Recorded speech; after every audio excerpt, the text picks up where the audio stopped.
I still remember the taste of promethium in the air when the transport ship broke atmosphere, thick and acrid like burnt sugar mixed with machine oil. The scent clung to everything: our uniforms, our skin, the recycled air that hissed through the ventilation grills overhead.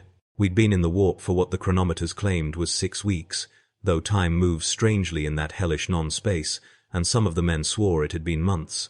Others said mere days. The disagreement had sparked 3 fights and 1 killing before the commissar put a bolt round through Private Kellam's skull to remind us that unity was mandatory. I watched his body get shoved out an airlock without ceremony, just another piece of refuse jettisoned into the void, and I understood then that we had already stopped being people. We were ammunition now, rounds to be chambered and fired at whatever enemy the Emperor's generals deemed worthy of our deaths. The fortress world revealed itself through the viewport in shades of grey and purple, storm clouds roiling across continents, scarred with trench systems visible even from orbit. They called it the Gate, they said, the final bulwark against the Eye of Terror itself. The warp rift dominated the sky like a wound in reality, a bruised and bleeding tear where colors that had no names churned and twisted. I couldn't look at it for long without feeling something shift behind my eyes, a pressure building in my skull like someone was trying to push their way in from the inside.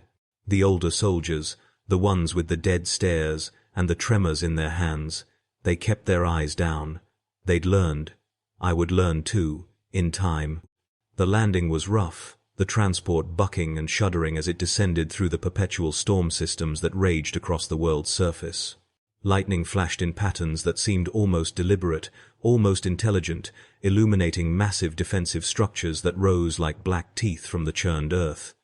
Bastions, redoubts, fortress monasteries, built by long-dead architects who understood that war was eternal here, that peace was just a word in the Imperial creed, with no practical application. The woman next to me, a thin thing from some agri-world whose name I never learned, vomited across her boots. No one helped her. No one even looked. We were all too busy trying to hold our own stomachs down, trying not to think about what waited below. They processed us in a munitorium complex, carved into the side of a mountain, the rockcrete walls, weeping condensation that might have been water but smelled wrong, chemical and sharp. Our names were recorded by a servitor whose human parts had long since been consumed by the augmetics, leaving only a clicking, whirring thing that processed information with the emotional investment of a cogitator. I stated my name, my regiment number, my world of origin. The servitor's mechanical eyes flickered with data light, and somewhere deep in the administratum archives, my existence was noted in triplicate. I became a statistic. One more number in the Emperor's great accounting. The uniform they issued me smelled of the previous owner, sweat and fear and something else, something metallic that could only be old blood.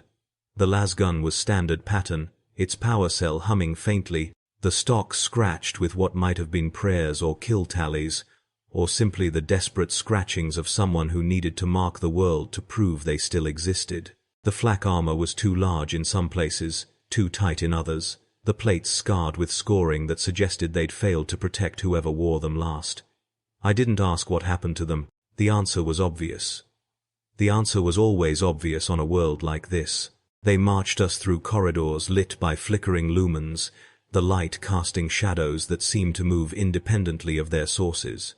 The fortress was old, older than anyone could properly calculate, built and rebuilt over millennia of constant warfare. The walls bore the scars of that history, las burns and bolt impacts, areas where the rockcrete had been patched with material that didn't quite match, dark stains that no amount of scrubbing could remove. We passed prayer chambers, where robed figures chanted in high Gothic, their voices a constant drone that vibrated through the floor, and I wondered if they ever stopped, if there were shifts of holy men maintaining an unbroken hymn to the God Emperor that had lasted for centuries. The thought should have been comforting. It wasn't. Our quarters were carved from stone, the air thick with moisture, and the smell of too many bodies in too small a space. Bunks were stacked 3 high, the mattresses thin and stained, the blankets rough synthetic fiber that scratched the skin. I claimed a middle bunk by the unspoken rule that the top bunks collected condensation, and the bottom bunks collected everything that dripped from above. The soldier already occupying the bunk beside mine was a veteran, his face a roadmap of scars, his left eye replaced with a crude augmetic that clicked and whirred as it focused. He looked at me the way you'd look at a ration bar you knew was going to give you the flux, but had to eat anyway, because it was that, or starve. "First posting?" he asked, his voice rough like he'd spent years screaming and damaged something permanent in his throat. I nodded, still too overwhelmed to trust my voice. He laughed, a sound without humor. "The gate eats fresh meat fastest. Try to last the week. After that, it gets easier." He paused, his augmetic eye whirring. "That's a lie. It doesn't get easier. You just get used to it, or you die. And both are forms of mercy in the end." The orientation was conducted by a lieutenant whose name I forgot immediately, one of those forgettable officers who'd somehow survived long enough to bore new arrivals with regulations and protocols. He stood before a tactical display that showed the disposition of forces across the continent. Millions of souls represented by icons and numbers, entire regiments reduced to data points on a map. He spoke about duty and honor and the Emperor's grace, but his eyes were empty, reciting words he'd said so many times they'd lost all meaning. "The defensive lines stretched for hundreds of kilometers," he explained, "a network of trenches and bunkers and artillery emplacements that had been continuously maintained for thousands of years. The enemy was constant," he said. "The enemy was endless. Our job was to hold, just hold, for as long as we could, until we couldn't anymore. They gave us 3 days to acclimate before they sent us to the line, 3 days to explore the fortress complex and understand the geography of our prison. I spent those days in a daze, wandering corridors that all looked the same, past blast doors thick enough to survive orbital bombardment, past shrine rooms where the faithful prostrated themselves before images of the Emperor rendered in stained glass and gold leaf, past Medicae stations where the screaming never quite stopped. The fortress was a city unto itself, home to millions, a hive of humanity crushed together in the name of survival. The ceilings were low, oppressive, the walls close enough to touch with both hands in many passages. Some soldiers, I learned, developed a kind of madness from it, a panic that made them claw at the walls and shriek about suffocation until the Medicae orderlies sedated them or the commissars shot them, whichever was more convenient. The food was corpse starch, processed and reconstituted into blocks that tasted of nothing and everything at once. A flavor that suggested whatever had gone into the protein vats was better left unconsidered. We ate in a mess hall that could seat 1,000, the tables arranged in perfect rows, the air thick with the smell of industrial cooking and unwashed bodies. No one spoke much. Speech required energy, required the belief that communication mattered, that bonds of fellowship were worth forming. But everyone knew the statistics. Most of us would be dead within 6 months, some within 6 days. Why learn names that would soon be carved on memorial walls no one ever visited? I met a man from my homeworld in that mess hall, recognized the accent in his murmured prayer before he ate. We shared stories of places that seemed impossibly distant now, impossibly clean and bright. He'd been a factory worker before the tithe came. I'd been a clerk in the administratum's lower offices, shuffling data slates and filing reports about grain production and population shifts. Meaningless work, but safe, comfortable. We'd both drawn lots when the tithe collectors came. Both lost the lottery that determined who would stay and who would go. He showed me a pic capture of his wife and daughter, their faces smiling in the flat, artificial way of cheap hololithography. "I send them my pay," he said. "Most of it. The Munitorum takes it from my account and routes it to them. They'll be taken care of," even after didn't finish the sentence. He didn't need to. The 3rd day, they gathered us in a courtyard open to the sky, and I saw the Eye of Terror properly for the first time without the viewport's filters. It was worse than I imagined. The warp rift pulsed with colors that hurt to perceive, shapes forming and dissolving in patterns that suggested meaning just beyond the threshold of understanding. I felt something touch my mind when I looked at it, something vast and hungry and utterly inhuman, and I understood why the veterans kept their eyes down. To stare too long was to invite attention, and attention from such things was never beneficial. A priest in ceramite-plated robes led us in prayer, his augmetic voice amplifiers making the litany of protection boom across the courtyard, and we recited the words dutifully, desperately, as if prayer alone could shield us from what waited beyond the walls. They loaded us into Chimera transports the next morning, the armored carriers smelling of promethium and oil and old fear. 40 of us to a vehicle, packed shoulder to shoulder, the rear ramp sealed with a hiss of hydraulics that felt like a tomb closing. The engine's rumble vibrated through the floor, through our boots, through our bones. No one spoke. What was there to say? Through the firing ports, I caught glimpses of the fortress receding, its massive walls disappearing into the storm-racked gloom, and then we were moving across open ground, the terrain scarred and churned by millennia of warfare. Craters filled with black water, forests of splintered rockcrete pillars that had once been bunkers, fields of razor wire stretching to the horizon, rusted and tangled, and studded with shapes that might have been debris, but were probably bodies. The journey took 6 hours, though time had already begun to lose meaning. The veteran from the barracks, the one with the augmetic eye, sat across from me, his expression unreadable. At some point, he pulled out a small flask and took a pull before passing it to me. The liquid burned, tasted of chemicals and desperation, and I drank it gratefully. "Where are they sending us?" I asked, my voice barely audible over the engine's roar. He smiled, showing teeth that were yellowed and broken. "Sector 7, 7-3, he said. "Last regiment there, took 90% casualties in a month. They need fresh bodies to fill the gaps." He took the flask back, drank again. "At least it'll be quick. Better than some postings. Some sectors, the dying is slow. 7-7-3. The enemy comes hard and fast. You'll barely have time to be afraid." The transport lurched to a stop, and the rear ramp dropped with a screech of metal. We tumbled out into a trench system that stretched in both directions as far as I could see, a labyrinth of mud and duckboards and sandbags stained dark with substances I didn't want to identify. The walls of the trench were reinforced with corrugated metal and wooden beams, the whole structure reeking of decay and standing water and human waste. Shelters had been dug into the walls. Caves, really, where soldiers huddled around heating units or cleaned their weapons with mechanical precision. They barely glanced at us. New arrivals. More meat for the grinder. A sergeant found me within minutes, a squat man with a face like cured leather and eyes that had seen too much and gone somewhere else behind them. He thrust a data slate into my hands. "Your posting," he barked. "Bunker 12, 3rd watch. Report to Corporal Venk. Don't get lost. Don't touch anything marked with the Mechanicus seal. Don't drink the water from the eastern sump. It's contaminated with something that'll make you shit yourself to death. Questions?"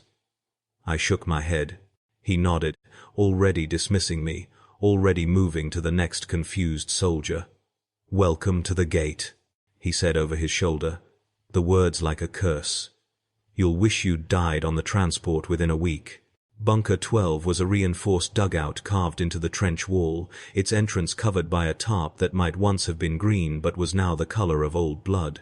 I pushed through to find a space barely large enough for 6 men to exist in, the air thick with smoke from low sticks, and the smell of bodies that hadn't been properly washed in weeks. 5 soldiers looked up at my entrance, with expressions ranging from indifference to annoyance. One of them, a woman with a shaved head and a scar bisecting her left cheek, jerked her thumb at an empty spot. "That's yours. Last occupant caught a shrapnel burst. We cleaned up most of him." She grinned without humor. "Most." Corporal Venk was a thin man who moved like something mechanical, all precise angles and economical motion.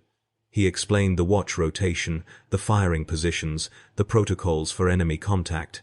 His voice was flat, dead, reciting information that no longer held meaning for him. "They come at night mostly," he said, checking the chronometer bolted to the bunker's wall. "Sometimes during the day too, sometimes not at all for weeks, then every night for a month. There's no pattern. Or there is, and we're too stupid to see it. Either way, you stand your watch, you keep your weapon ready, you don't fall asleep. Fall asleep, and I'll shoot you myself before the enemy gets the chance." I took my first watch that evening, if evening meant anything on a world where the sun was a dim smear behind eternal clouds. The firing step was wet, the duckboards slick with mud that squelched under my boots. I peered over the parapet into no man's land, a hellscape of churned earth and broken machinery and wire, always wire, endless coils of it stretching into the murk. The enemy lines were out there somewhere, invisible in the gloom, and between us was a strip of death, maybe a kilometer wide, maybe more. Distance was hard to judge in the constant twilight. Flares occasionally arced across the sky, burning magnesium white, casting everything in stark relief for a few seconds before fading, and in those moments I saw shapes moving out there, figures that might have been human once, but weren't anymore. Not really. The last fire started just after midnight, sudden and shocking despite the warnings.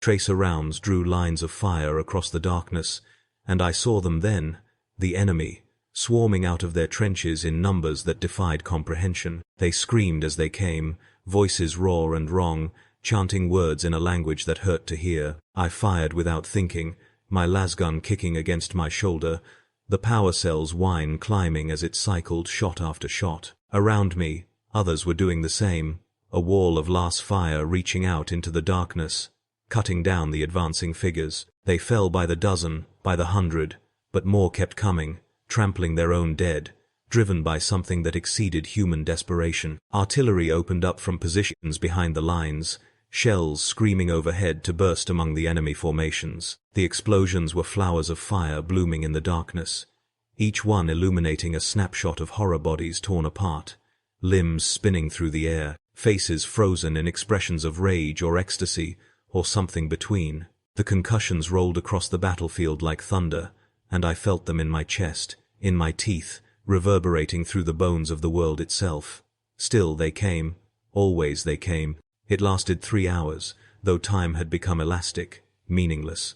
By the end, my hands were shaking so badly I could barely hold the weapon, my ears ringing from the constant noise, my eyes burning from smoke and the strange chemical taint that clung to everything. The enemy withdrew at some unheard signal, dragging many of their wounded with them, leaving the dead to pile in heaps before our wire. The firing slackened, then stopped, and the silence that followed was somehow worse than the noise, broken only by the moans of the dying and the crackle of fires burning out in the mud. Corporal Venk appeared beside me like a ghost, his face smeared with dirt and something darker.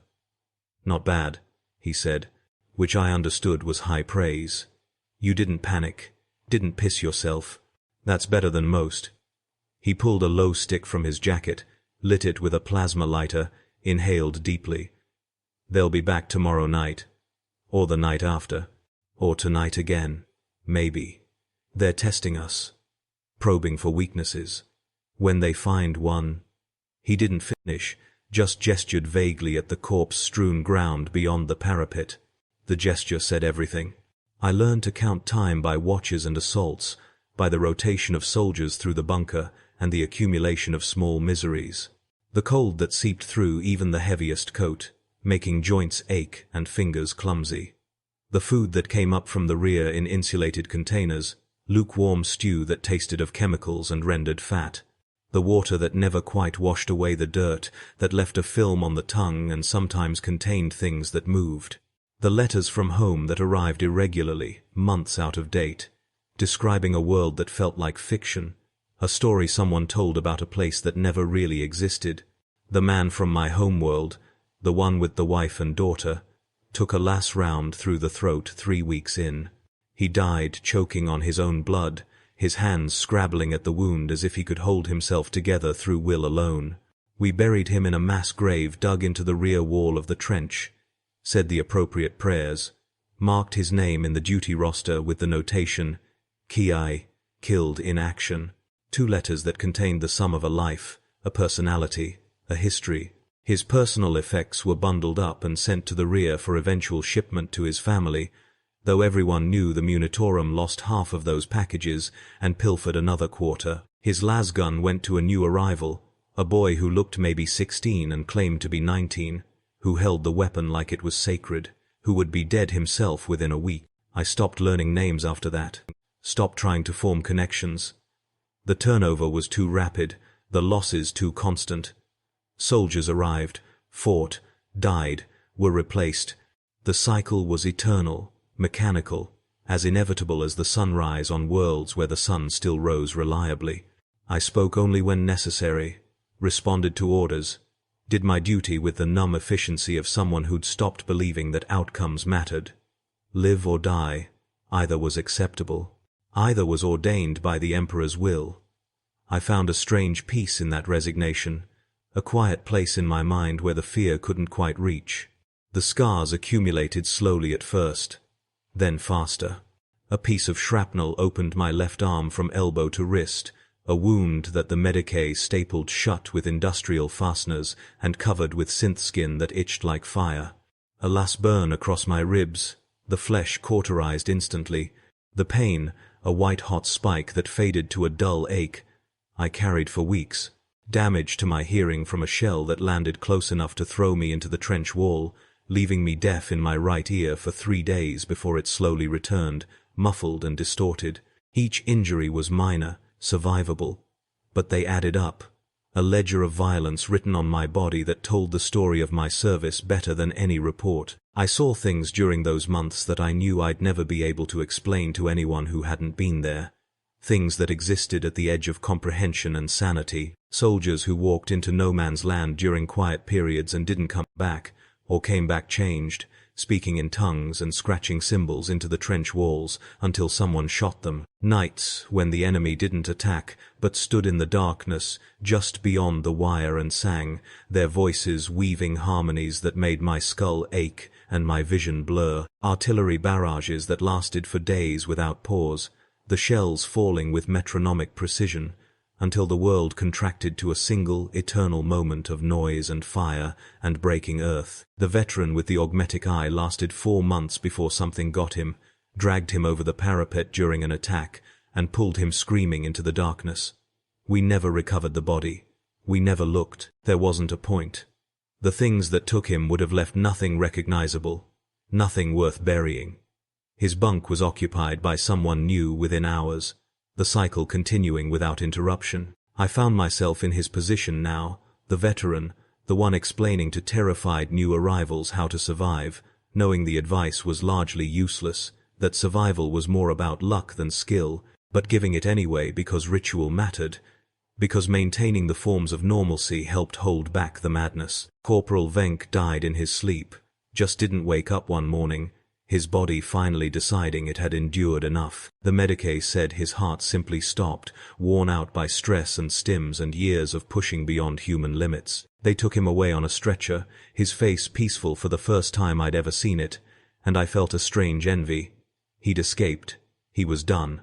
The rest of us had to continue. I inherited his position without ceremony or acknowledgement, became corporal now, responsible for a squad of men whose names I deliberately didn't learn, whose faces blurred together in memory until they were interchangeable parts in the Emperor's great war machine. The seasons changed, though you could barely tell in the eternal storm rack. The temperature dropped by a few degrees. The rain became sleet. The wind picked up to a howling gale that ripped through the trenches and made even the simplest tasks exhausting. We burned promethium in drums to stay warm, huddled around the flames like primitives, our uniforms stiff with filth and ice. Supply shipments became less regular, the roads from the rear bunkers churned into impassable mud by the weather and the constant shelling. We rationed what we had, made the corpse starch last longer, mixed snow with water to stretch our supplies, and wondered in our quieter moments how long before the rations ran out entirely, before we faced the choice between starvation and surrender, knowing surrender wasn't really a choice, not here. Not against an enemy that didn't take prisoners except to do things worse than death. I killed my first man face to face in the 7th month, during an assault that breached our wire and pushed into the trenches themselves. He came around a corner screaming prayers to gods whose names burned to hear, his face a mask of devotion and madness, his bayonet dripping with blood. We collided in the narrow space, too close for lasguns, struggling in the mud with knives and fists and teeth. I got my blade under his ribs, felt the resistance of muscle and cartilage, then the sudden release as the metal found something vital. His eyes went wide with surprise, his breath hot on my face, and he died looking at me with what might have been gratitude, as if death was a gift, and I'd given him what he secretly wanted. I pulled the knife free and he slumped, and I stepped over his body to find the next threat, operating on instinct and training, the conscious mind subsumed by something older and more efficient. By the time the assault was repelled, I'd killed 3 more, maybe 4, the details blurring together in a montage of violence and survival. My hands were red to the elbows, my uniform soaked with blood and other fluids, and I felt nothing, just a cold satisfaction that I was still breathing, and they weren't. The emotion came later, in the quiet hours before dawn, when I sat shaking in the bunker and realized I couldn't remember if I'd prayed for forgiveness or thanked the Emperor for my survival, if there was even a difference anymore. The regiment they'd sent us to reinforce was down to 30% strength by month 8. The casualties mounting faster than replacements could arrive. We received orders to hold at all costs. Those meaningless words that meant throw your lives away slowly instead of all at once. That meant die in inches rather than in a single moment. The officers said it was a critical sector, that if we broke, the enemy would pour through the gap and threaten the fortress complexes themselves. But we all knew that was propaganda, that every sector was critical, that the entire planet was one continuous front line that had been bleeding for millennia and would bleed for millennia more. A commissar arrived to stiffen our resolve. A tall man in a black coat with eyes like chips of obsidian and a bolt pistol that he used with casual frequency. He executed 2 soldiers for defeatism in his first week, stood them against a trench wall and put rounds through their skulls while the rest of us watched. The message was clear. The enemy might kill you eventually. Cowardice would kill you immediately.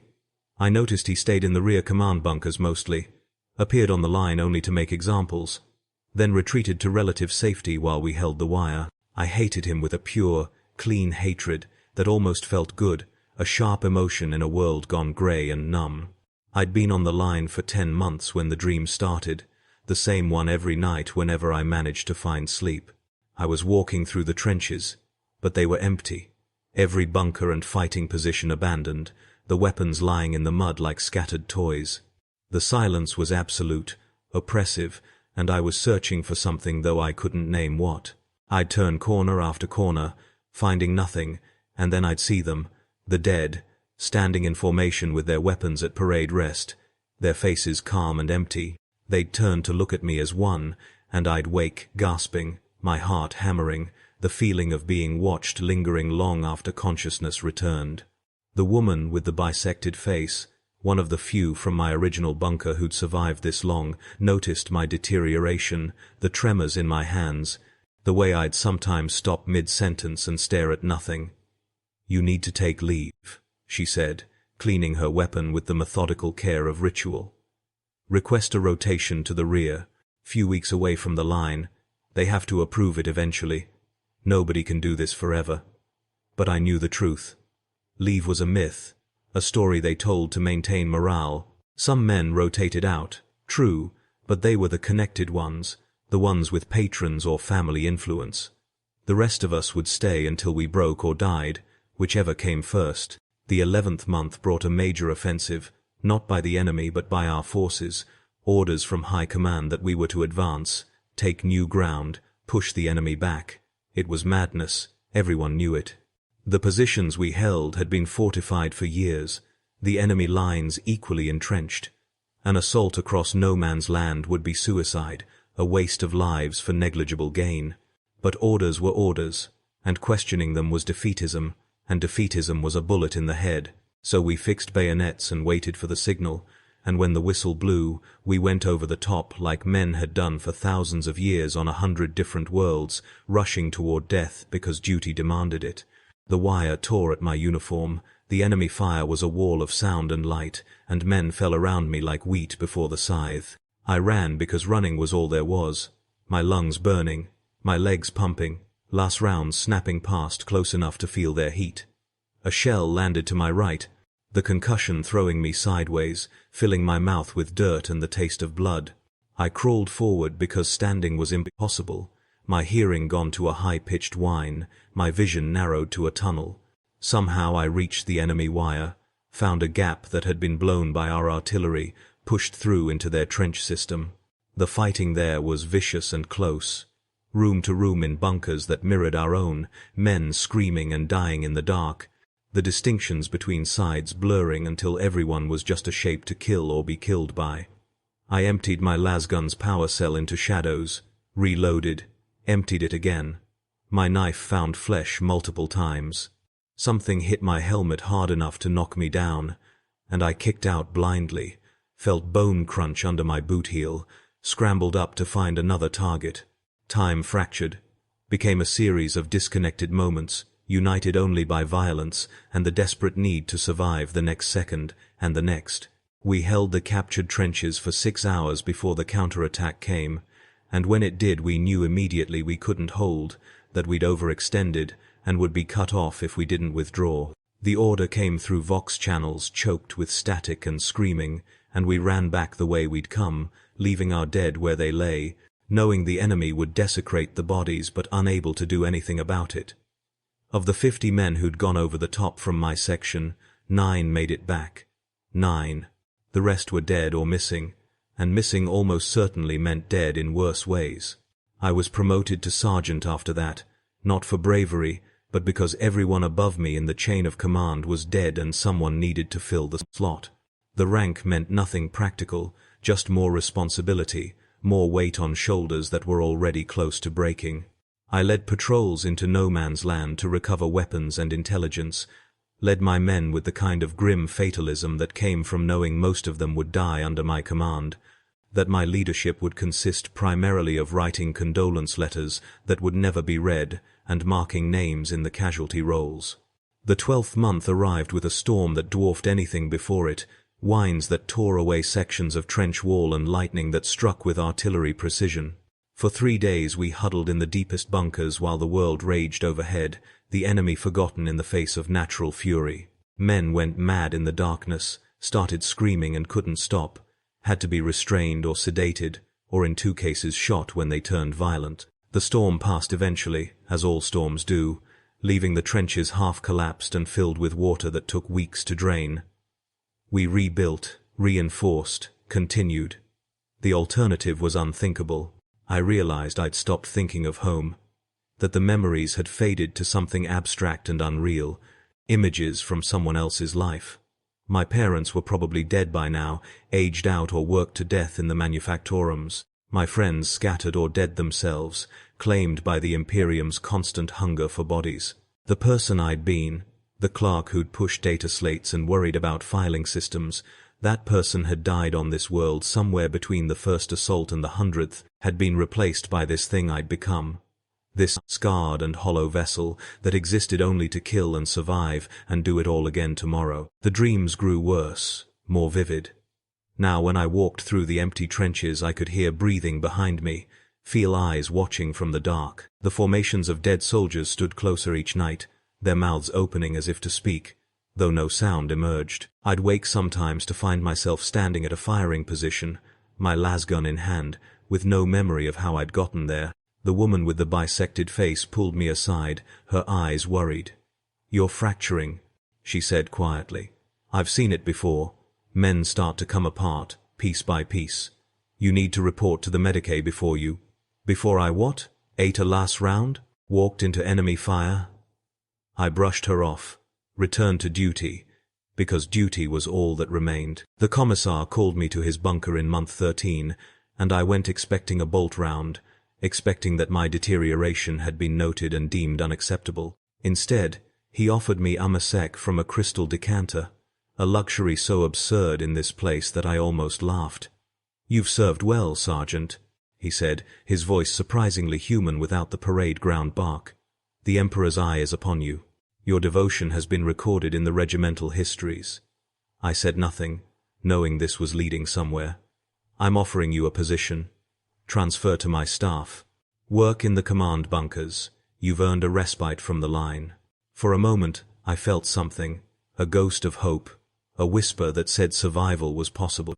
Then I looked at him, really looked, and saw the calculation in his eyes, the same dead certainty I'd seen in the veteran with the augmetic eye my first day. This wasn't mercy. This was another form of service, another way to be used. I'd trade the trenches for a different prison, trade the honest danger of the line for the slow poison of command, would watch men die from a distance while I survived in comfort and the guilt would hollow me out just as surely as the last fire. I heard myself decline, my voice sounding distant and strange. His expression didn't change. "As you wish," he said, dismissing me with a gesture. "The offer remains open, should you reconsider." I returned to my bunker and sat in the dark, understanding finally what was happening. I was choosing this, choosing to stay, to continue, not because I believed in the cause or thought victory was possible, but because this was what I'd become, a creature defined entirely by its function. Without the trenches, without the constant proximity to death, I would dissolve, would lose whatever core of self remained. At least here, in the grinding horror of it, I knew who I was. A soldier, a killer, a number in the Emperor's accounting. The roles were clear, the expectations straightforward. Live, fight, die, repeat as necessary. The 14th month brought a lull in the fighting, the enemy pulling back to regroup and reinforce, giving us time to do the same. It should have been a relief, but instead the quiet was worse than the combat, left too much time to think, to remember, to feel the weight of everything that had happened. Men started manifesting stress injuries, phantom pains in limbs they still possessed, twitches and tics that spoke of nervous systems pushed past their breaking points. The Medicae handed out pills that numbed sensation, that let you sleep without dreams, that turned the world soft and distant. I took them for a week, then stopped, realizing that the numbness was seductive, that if I let myself sink into it, I'd never surface. I spent my watch periods staring at the sky, at the eye of terror that pulsed and churned overhead. It seemed larger now than when I'd arrived, or perhaps my perception had changed, my ability to filter out the impossible deteriorating along with everything else. I could see shapes in it sometimes, vast and terrible things that moved with purpose, that seemed aware of our existence, that regarded our struggles with something like amusement. The priest said it was the Emperor's test, that we were being tempered in the fires of adversity, that our suffering had divine purpose.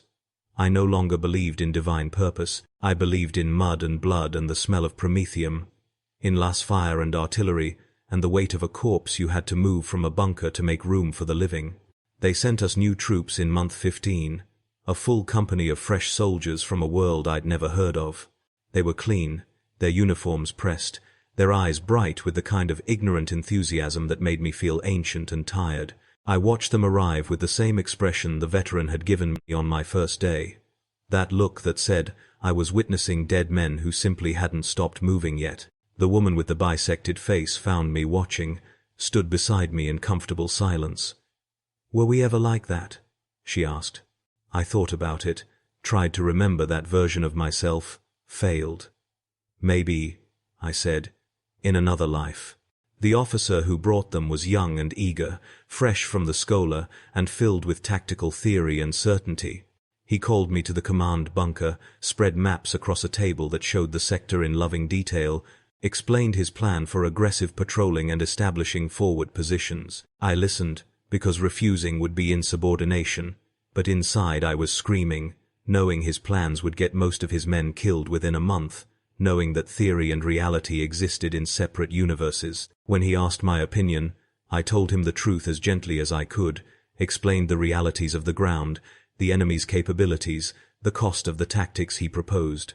He thanked me politely and dismissed my concerns, confident in his training.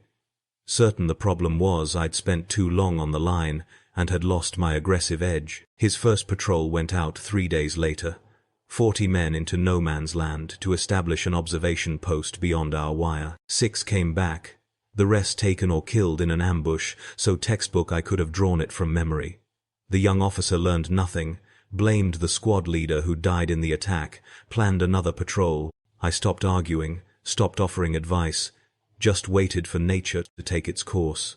He lasted 5 weeks before a sniper put a round through his head, and command of his company passed to a grizzled lieutenant who had the same dead eyes as everyone else who survived here, who understood that glory was a word and survival was the only metric that mattered.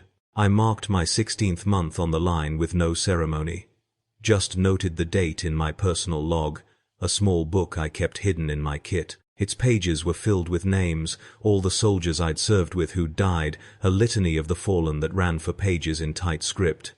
I didn't know why I kept it, what purpose it served. The administratum had the official records, and those names meant nothing to anyone but me. Perhaps that was the point. Perhaps bearing witness was the last shred of humanity I could claim, the final rebellion against a war that treated men as ammunition. The enemy launched another major offensive in month 17, the largest I'd seen, waves of them crashing against our lines like a tide of hatred and metal. We broke in some places, held in others, the fighting fluid and desperate. I lost track of time and space, of how long we'd been fighting, of where exactly we were in the trench system. I just moved from position to position, firing until the power cells depleted, swapping for full ones, firing again. My hands operated on their own, loading, aiming, killing, while my mind retreated to somewhere quiet and far away. I existed in a fugue state, present but not present, watching my body perform its functions with detached interest. When the offensive finally broke, when the enemy withdrew, leaving the trenches clogged with bodies, I found myself sitting in the mud, with no memory of how I'd gotten there. My uniform was torn and burned, blood drying on my hands and face, none of it mine as far as I could tell. The woman with the bisected face found me there, helped me to my feet, led me back to our bunker. She didn't speak, just handed me a canteen of water and a ration bar, sat beside me while I ate and drank mechanically. "We held," she said finally, and I nodded, because holding was what we did, was all we did, was the sum total of our purpose and accomplishment. That night, I didn't dream of empty trenches and silent formations. I dreamed instead of the fortress where I'd been processed on arrival, saw myself standing before the servitor again, stating my name and number, but this time when the servitor looked at me with its data-light eyes, it simply marked me down as deceased, filed me away in the death records without hesitation. I tried to protest, to explain the mistake, but no sound came out. The servitor processed the next soldier in line, identical to me in every way, who gave the same name and number, who was recorded as a replacement. I woke, understanding the dream's meaning. I was already dead. Had been dead for months. This was just the universe catching up with administrative reality. Month 18 brought dysentery, some contamination in the water supply that ripped through the regiment like fire through parchment. Men shat themselves to death in the bunkers, unable to move, unable to fight, just wasting away in pools of their own filth. The Medicae did what they could, but supplies were limited, and triage meant the worst cases were left to die while the salvageable received treatment. I survived, barely, lost 15 pounds I couldn't afford to lose, emerged weak and shaking but alive. The woman with the bisected face didn't make it, died delirious and fevered, crying out for someone named Maria who never came.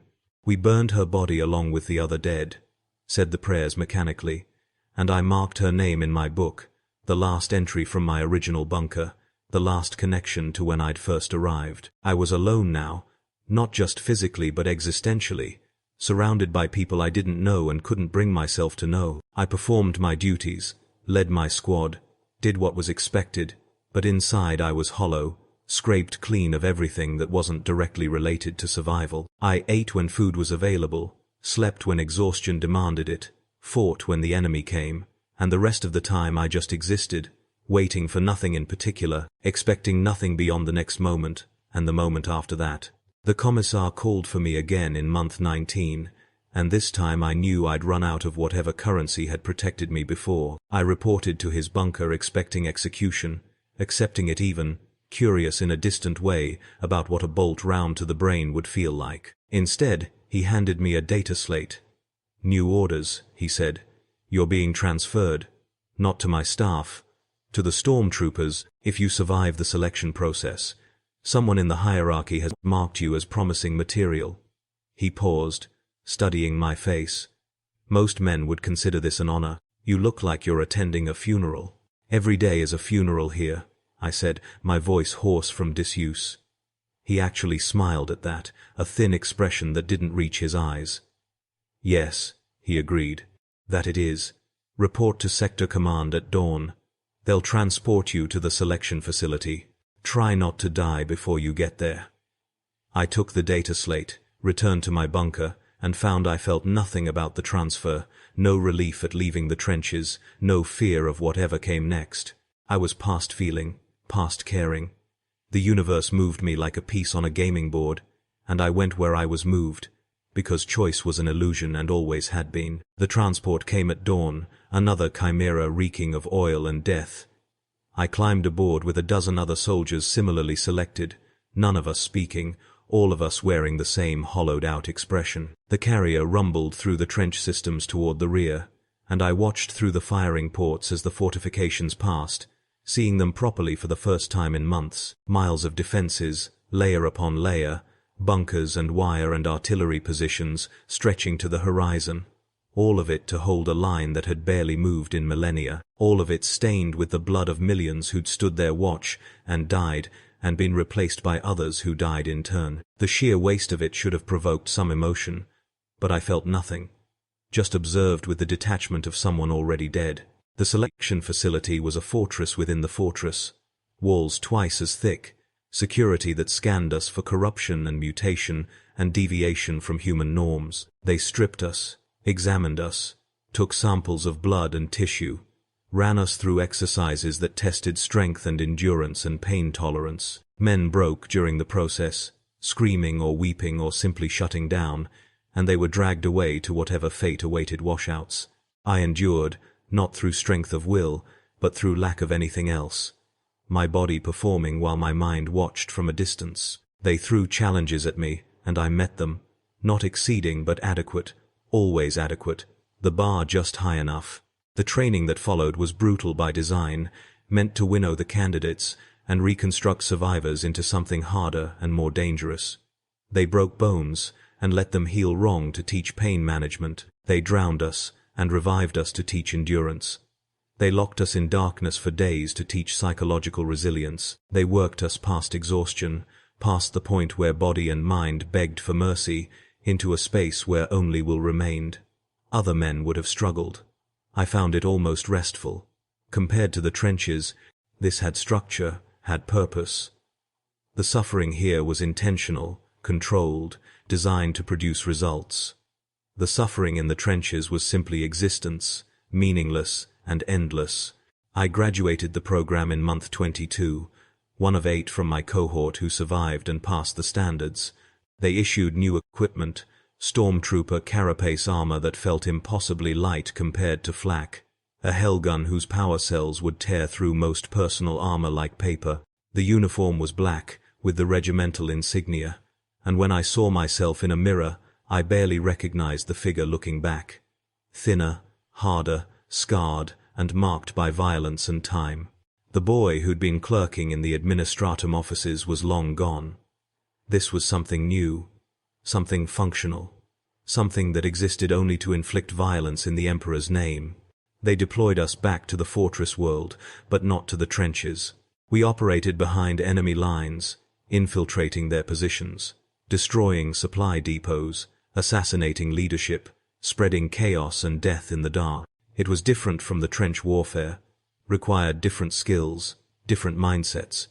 We worked in small teams, moved quietly, struck fast and brutal before melting away. The casualty rates were actually lower than my time on the line, though the missions were more intense, compressed violence rather than the grinding attrition of trench fighting.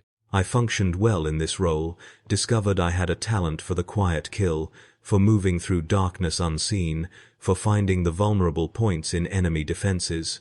My emotions, or lack thereof, became assets. I didn't hesitate, didn't second-guess, didn't waste time on doubt or moral consideration. The mission objectives were clear, and I executed them with mechanical precision. My team leader noted my effectiveness in reports, marked me for commendation, and I accepted the recognition with the same numb detachment I felt about everything. Month 24 brought a mission that would define everything that followed. Our team was tasked with infiltrating an enemy command bunker complex, recovering intelligence about a planned offensive, and eliminating the commander if opportunity allowed. It was deep behind their lines, through fortifications that mirrored our own, past security that had been designed to stop exactly what we were attempting. The briefing estimated a 40% chance of mission success, and a 10% chance of team survival. No one questioned the numbers. We'd all learned that questioning was pointless, that outcomes were determined by factors beyond control, that acceptance was the only stance that made sense. We inserted via Valkyrie during a storm, the drop chaotic and violent, the pilot fighting winds that wanted to smash us into the ground. We fast-roped into darkness, landed in mud that sucked at our boots, and moved immediately to cover. The enemy lines were close enough to hear their voices on the wind, close enough to smell the promethium from their generators. We moved in single file, using cover, avoiding patrols through a combination of timing and luck, penetrating deeper into their territory with each careful step. The complex was exactly where intelligence said it would be. A reinforced bunker system dug into a hillside, entrances guarded by heavy weapons and scanning equipment. We watched it for hours, noting patrol patterns, identifying weak points, waiting for the moment of shift change, when security would be momentarily distracted. When the moment came, we moved, crossing open ground in a low sprint, reaching the entrance as the guards changed positions. I killed the first guard with my knife, blade through the base of the skull, severing the spine. He died silently, dropping like a puppet with cut strings.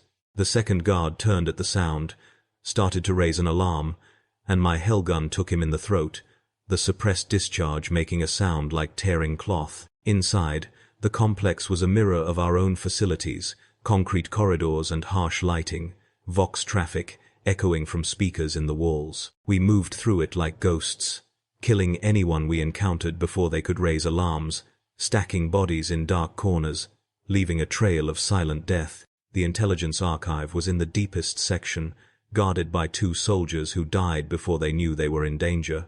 We accessed the cogitators, downloaded everything we could, set demolition charges on the equipment to destroy what remained. The commander's quarters were nearby, and orders said to eliminate him if possible, so we went. He was old, surprisingly, grey-haired and thin, working at a desk, covered in reports and maps. He looked up as we entered, his expression shifting from surprise to resignation so quickly it suggested he'd been expecting this, had known his time was limited. "Make it quick," he said in accented Gothic, his voice calm. I raised my hellgun, found my hands steady, my breathing controlled, and put 3 rounds through his chest. He slumped forward onto his maps, his blood spreading across the tactical displays, and I felt nothing, no satisfaction, no remorse, just the cold acknowledgement that a task had been completed. We exfiltrated the same way we'd come, moving fast, now that stealth was unnecessary, the demolition charges we'd placed throughout the complex set to detonate in minutes.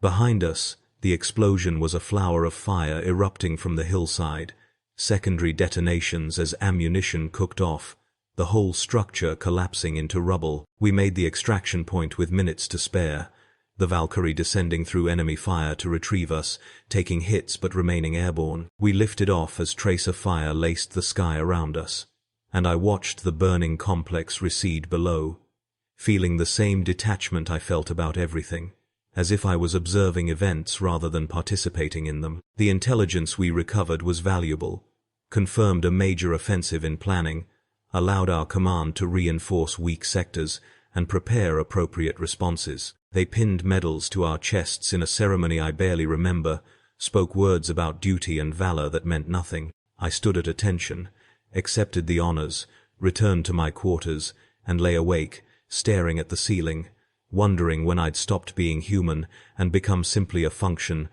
a tool wielded by distant hands toward ends I no longer questioned or cared about. The dreams came every night now, not the formations of silent dead but something worse. I'd dream I was on the infiltration mission again, but when I killed the commander and he slumped forward, his face would shift, become my father's, or the man from my homeworld, or the woman with the bisected face, or my own. I'd wake gasping, my heart racing, the line between dream and memory blurred beyond distinction. During mission briefings, I'd sometimes lose track of where I was, find myself standing in a corridor with no memory of how I'd gotten there, my hands shaking and my breath coming too fast. The Medicae evaluated me in month 26, ran tests, asked questions I answered by rote. Combat fatigue, they concluded, prescribing rest and reassignment to training duties, pulling me from active operations. I should have been relieved. Instead, I felt panic for the first time in years, genuine fear that without the missions, without the structure of objectives and execution, I would completely dissolve, would lose whatever thin thread still connected me to existence. I petitioned for return to duty, was denied, petitioned again, was denied again. They thought they were saving me. They didn't understand I was already gone, that the person they thought they were protecting had died in the trenches years ago. I spent 3 months training new stormtroopers, teaching them the skills I'd learned, trying to prepare them for what waited beyond the fortress walls. But I could see in their eyes that they didn't understand, couldn't understand until they'd lived it, and by then the understanding would have cost them the same price it cost me. I went through the motions, demonstrated techniques, corrected mistakes, and at night I sat alone in my quarters writing in my book, adding names I'd somehow not recorded, names that surfaced from memory like bodies floating in dark water. They cleared me for duty again in month 29, but assigned me to a different team, fresher soldiers who hadn't developed the same comfortable death march rhythm I'd found with my previous squad. The first mission with them was a disaster, 2 men dead because they hesitated at critical moments, because they still thought survival was about skill rather than acceptance. I wrote their names in my book, added them to the ledger that now ran for hundreds of pages, each entry a small memorial to someone the universe had forgotten. The war continued. It always continued. We raided, sabotaged, killed, withdrew, repeated. The enemy pushed, we held, counterattacked, withdrew, repeated. The eye of terror churned overhead, and sometimes when I looked at it I thought I could see patterns, vast designs being enacted across millennia, conflicts that transcended human comprehension using human lives as medium. I mentioned this once to a priest, who looked at me with concern and prescribed prayer and meditation. But prayer required belief, and meditation required a self to center, and I had neither. Month 32 brought news that the sector I'd served in during my trench fighting days had been overrun, the entire defensive line breached, thousands dead in hours. I should have felt something, some connection to that place and those people, but there was only numbness, a distant acknowledgement that such things happened, that no position was truly secure, that every defense eventually failed.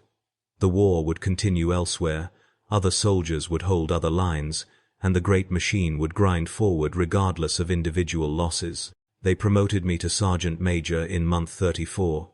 Gave me administrative duties alongside operational ones, made me responsible for training schedules and equipment requisitions and all the minutiae that kept a military organization functioning. I discovered I was good at it, that the same deadness that made me effective in combat made me efficient in administration. I processed forms, made decisions, allocated resources with the dispassion of a servitor, my humanity so attenuated that bureaucratic function came naturally. A new commissar arrived, younger than the previous one, filled with zeal and certainty. He gave speeches about purity and devotion, executed men for minor infractions to make examples, tried to instill fear as a control mechanism. I watched him with something like pity, recognizing he still believed the cause was righteous, that what we did here mattered in some cosmic sense. He hadn't yet understood that meaning was something we imposed on chaos to make it bearable, that righteousness was a story we told ourselves to justify continuation. He would learn, if he survived long enough, that the only truth was endurance, that everything else was decoration. I marked 3 years on the fortress world in month 36 with no celebration, no acknowledgement beyond a notation in my personal log. 3 years. Had it been so short? It felt like centuries. Like I'd always been here, like my previous life was a story someone had told me about someone else. I tried to remember my homeworld, the streets I'd walked, the faces of people I'd known, and found only fragments, images disconnected from context or emotion. That person had been real once, I supposed. Had wanted things, feared things, hoped for things. None of it mattered now. The woman from a world whose name I never learned, a soldier in my current training cohort, approached me one evening, asked if I wanted to share rations and talk.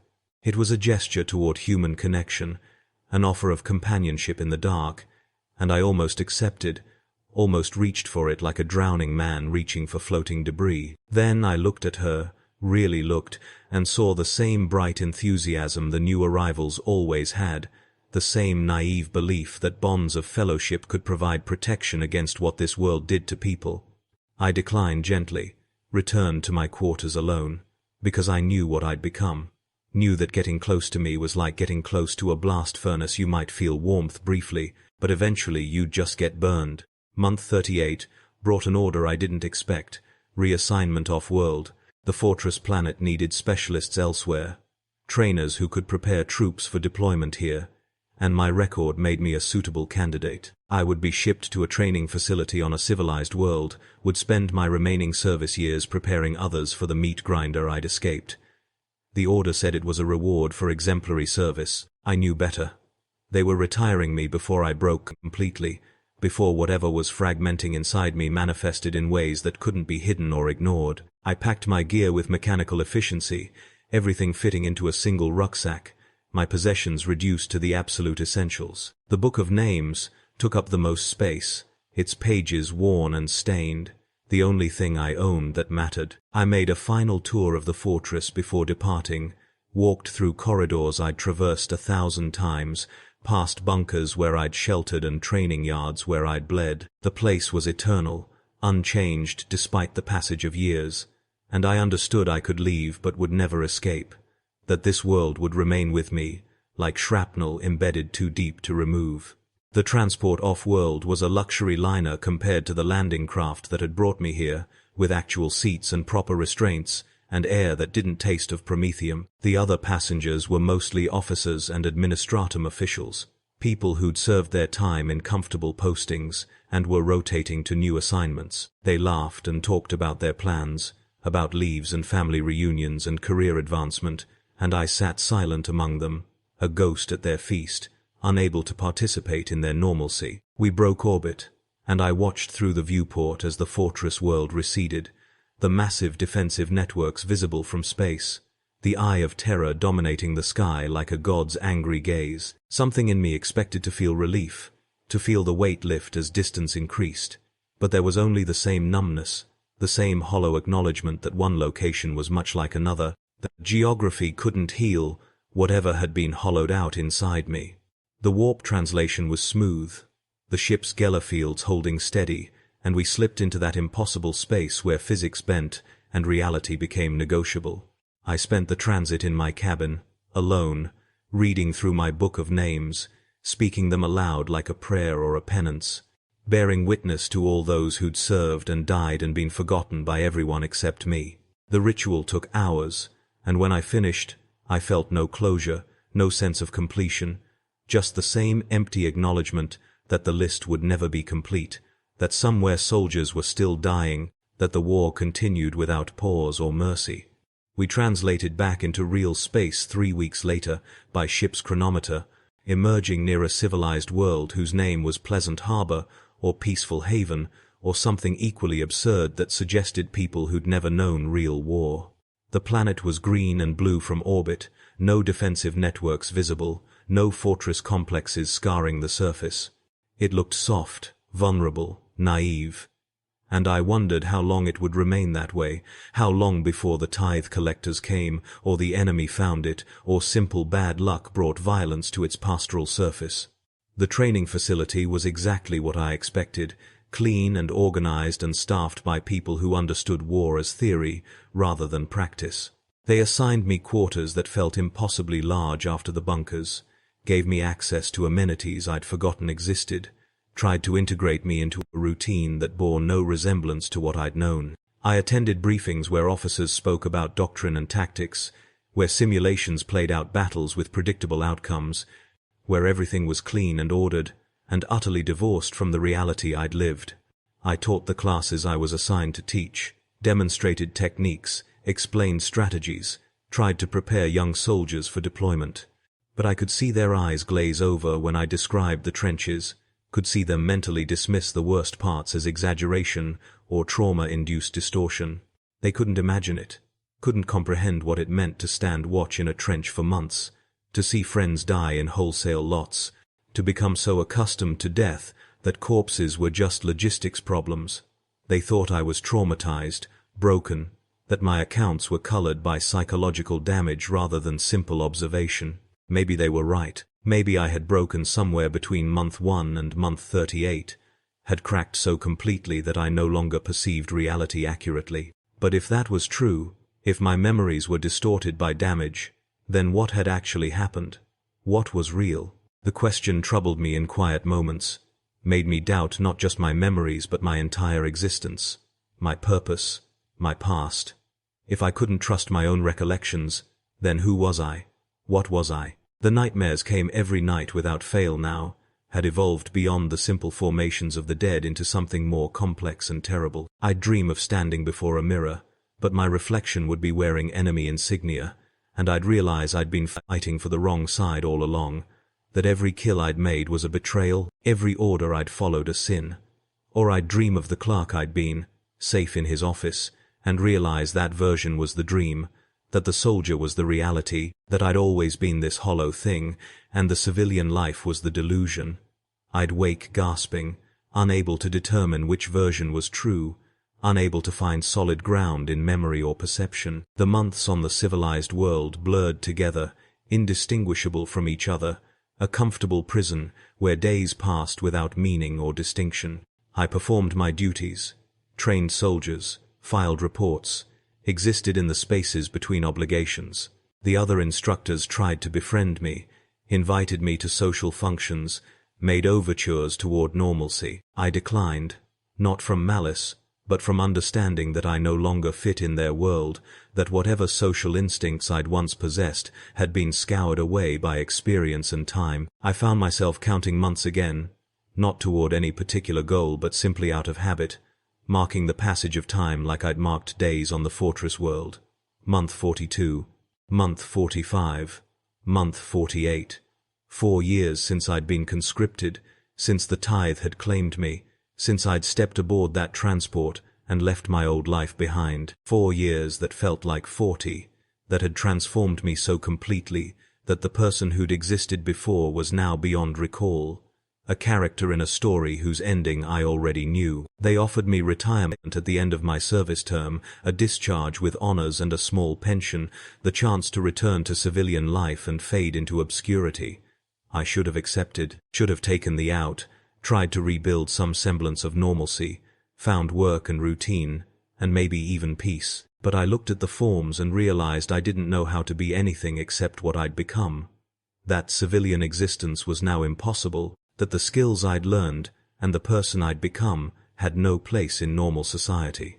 I re-enlisted instead, signed on for another term, condemned myself to continuation because it was all I knew, because the alternative was to face the question of who I was without the structure of military service, and that question had no answer I could bear. They seemed unsurprised by my choice, as if they'd expected it, as if they'd seen this pattern before: broken soldiers unable to leave, unable to stop, condemned to serve until death finally provided the discharge they couldn't give themselves.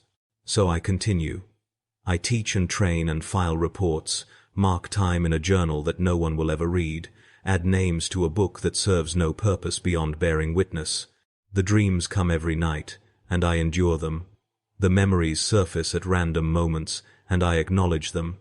The hollow space inside me expands with each passing day, and I accept it. This is what I am now. This is what the fortress world made me, what the Emperor's service demanded, what survival required. I stand sometimes at night, looking up at stars that don't pulse with warp taint, at a sky that isn't dominated by that terrible eye, and I feel nothing, no relief, no safety, no hope, because I understand finally and completely that the fortress world wasn't a place, it was a state of being, a permanent condition that I carry with me regardless of location. I am still there, will always be there, standing watch in trenches that exist in my mind if not in reality, fighting battles that never end, because ending would require something I no longer possess, the ability to believe in change, in progress, in futures that differ from pasts. This is what happens when you're posted to the gate. You go to war. You survive, if you're lucky. You escape, if the universe permits it. But you never leave. Not really. That world, that eye in the sky, that endless grinding horror, it follows you. It lives in you. It becomes you. And one day you realize that the person who arrived on that transport all those years ago, the person who was afraid and hopeful and human, that person died the first night, the first watch, the first time they looked into darkness and saw it looking back. I write these words knowing they change nothing, knowing that tomorrow I'll wake and perform my duties and continue the cycle, that this account will be filed away or lost or read by someone who won't understand, who can't understand because they haven't lived it.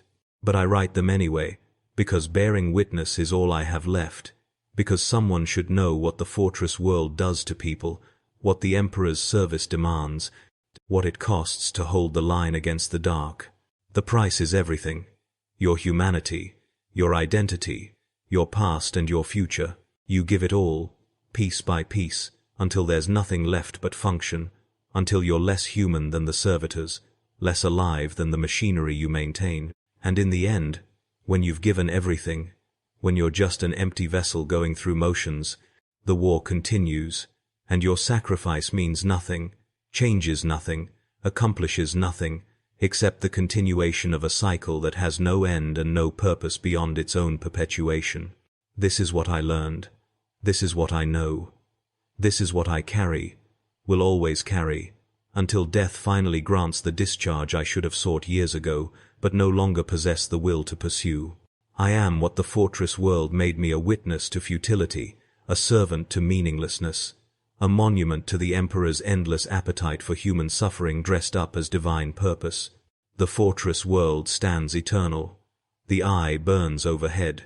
The trenches wait for the next wave of soldiers who will learn what I learned, who will break as I broke, who will continue because continuation is all that remains when everything else has been stripped away. And somewhere in the dark, my name is already carved on a memorial wall, because the person who bore it died long ago, and what remains is just momentum, just the last few dying contractions of a heart that doesn't know it's already stopped beating. This is what happens when you're posted to the gate. This is the truth they don't tell you when the tithe collectors come, when they draw your name from the lottery and say you've been chosen to serve. You haven't been chosen for service. You've been chosen for erasure, for deletion, for transformation into something that only resembles human, that wears the shape of humanity while being fundamentally other. And the worst part, the part that haunts me more than the nightmares or the memories or the names in my book, the worst part is knowing that I would do it all again, that if given the choice I'd make the same decisions, follow the same path, because whatever I was before was weak and ignorant, and needed to be burned away to reveal this harder, colder truth beneath. I am a soldier of the Emperor. I have served with distinction. I have done my duty, and in doing so, I have lost everything that made me human, everything that made me me, until only duty remains, only service, only the grim satisfaction of endurance in the face of horror that never ends and never changes, and never offers anything except the next day, and the next watch, and the next death, and the one after that, forever and ever. Amen. This is my testimony. This is my confession. This is the final accounting of a soul that was spent in the Emperor's service and found insufficient, that gave everything and received nothing, that stands now at the end of service and the beginning of something worse, continuation without purpose, existence without meaning, life reduced to its most basic and terrible form, simple, pointless, endless, endurance. The fortress world taught me this. The trenches carved it into my bones. The years confirmed it beyond doubt. There is no glory in war. There is no honor in service. There is only the grinding mechanical necessity of holding the line, standing the watch, bearing witness to futility dressed up as purpose. And when you finally understand this, when the lesson is complete, you realize you can never unlearn it, never go back to the comfortable illusions that make civilian life possible. You're marked, changed, broken in ways that can never be repaired. So I continue, because continuation is what remains. I teach new soldiers, knowing most will die. I file reports, knowing they matter to no one. I maintain the forms and rituals of military life, knowing their theater, performance, meaningless ceremony, designed to impose order on chaos that laughs at all attempts at control. And every night I dream of trenches and corpses and that terrible eye burning overhead, and every morning I wake and put on my uniform and report for duty, because duty is what remains when everything else has been stripped away, when even hope has been revealed as just another comfortable lie we told ourselves to make suffering bearable. This is the final truth, the lesson the fortress world teaches to everyone who survives it. Suffering is not bearable, it is simply endured. And endurance is not virtue or strength or testament to human spirit. It is simply what happens when you lack the courage or means to stop, when continuation becomes the path of least resistance, when even death seems like too much effort, and you just continue. Forever. Until your body finally fails and the accounting is complete, and your name joins the millions on memorial walls that no one visits, carved in stone that will itself eventually erode to dust, leaving nothing, meaning nothing, changing nothing. I am Sergeant Major, serial numbers scratched into metal tags I wear around my neck. I have served 3 years, and counting on the fortress world they call the Gate. I have witnessed horrors beyond description and committed acts that would horrify the person I used to be. I have broken and reformed and broken again, until breaking became a permanent state rather than a temporary condition. And I will continue, because I know no other way, because the fortress world lives in me now and always will, because I am already dead and just haven't stopped moving yet. This is what happens when you're posted to the Gate. This is the price of service. This is the truth they never tell you, because if they did, no one would go, and the machine requires bodies to function, requires souls to burn as fuel for its endless appetite. So they lie. They speak of duty and honor and the Emperor's grace. They make it sound noble, worthwhile, meaningful, and you believe them, because you don't know better, because ignorance is the only shield against despair, because hope is the bait that leads you to slaughter. But I know now. I understand, and I carry that understanding like a wound that never heals, that bleeds slowly but constantly, that marks every day with pain that has become so familiar it's almost comfort. This is my burden. This is my curse. This is what remains when everything else has been taken away, just this knowledge, this terrible certain knowledge, that service costs everything and gives nothing, that sacrifice is meaningless and survival is worse, that the only victory possible is death. And even that is temporary, because your name will be given to another, your position filled by another body, the cycle continuing forever, without pause or mercy or end. The fortress world waits. The trenches stand empty, ready for the next wave. The eye burns eternal, and I remain, marking time, bearing witness, continuing because I lack the imagination to stop, because this is what I am now and always will be, a soldier of the Emperor, faithful until death, which cannot come soon enough, and yet is still too slow, too distant, too much to hope for in a universe that has taught me. Hope is just another word for delusion. This is my testament. Let it stand as warning to those who follow. Let it be carved on walls alongside all those names, all those millions who served and died and were forgotten. Let it remind the living that service has a price, and that price is everything you are and everything you might have been, traded for nothing except the grim satisfaction of endurance in service to a cause that neither knows nor cares about your existence. I am a soldier, I have served, I continue to serve, and in serving I have learnt the only truth that matters. We are all already dead, we soldiers of the Emperor, walking corpses who haven't realized our war ended long ago, and nothing remains but momentum, habit, the mechanical continuation of functions that lost meaning before we ever understood what meaning was. This is the final lesson. This is the truth beyond truth. This is what the fortress world teaches to those who survive it, that survival itself is the cruelest fate, that death is mercy, and that service to the Emperor is a prison from which there is no escape, except into something worse. I write these final words knowing they change nothing, knowing tomorrow will come, and I will rise and perform my duties and the cycle will continue, unbroken and unbreakable. But at least I have spoken it, given voice to what cannot be said in official channels, carved my truth into words that might survive longer than I will, And if you read this, whoever you are, whenever you are, know that I tried to warn you. Know that I bore witness. Know that someone, somewhere, understood the price and paid it, and continued paying it long after the debt should have been settled. Because the Emperor's accounting is infinite, and his hunger eternal, and his service the only meaning left in a universe that abandoned meaning long ago. The fortress world stands, the gate holds, and I remain, servant unto death and beyond, testimony to the futility of existence and the terrible necessity of continuation. May the Emperor have mercy on my soul, because I have forgotten how to have mercy on myself.